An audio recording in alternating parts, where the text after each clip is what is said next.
வணக்கம். வாங்க அனைவருக்கும் இனிய கார்த்திகை தீப நல்வாழ்த்துக்கள்.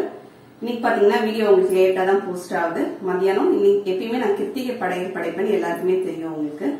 கிருத்திகை படையல் முடிச்சுட்டு இப்ப தீபம் ஏற்ற போறோம். அங்க திருவண்ணாமலையில தீபம் ஏற்றினதுக்கு அப்புறம் வீட்டுல தீபம் ஏற்றதுக்காக வீட்டுல பாத்தீங்கன்னா அகல்லாம் ரெடி பண்ணி எடுத்து வச்சிருக்கேன்.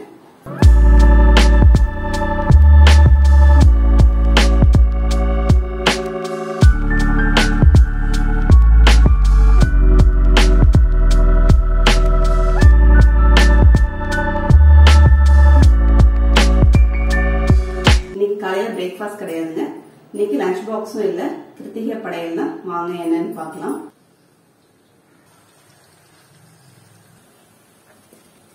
அப்பளம் வச்சுக்கலாங்க. அப்பளம்,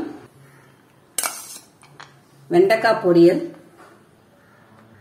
இன்னைக்கு கூட்டு பச்சடிலாம் எதுவுமே வைக்கலங்க. அது மாதிரி சாப்பாடு குவான்டிட்டி ரொம்ப கம்மியா தான் பண்ணிருக்கேன். பசங்களுக்கு மட்டும்தான் சாப்பாடு.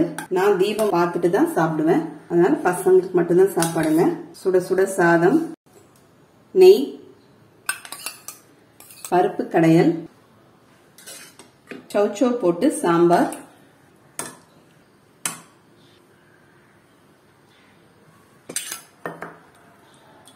அப்புறம் எப்பயும் போல ரசம், வடை,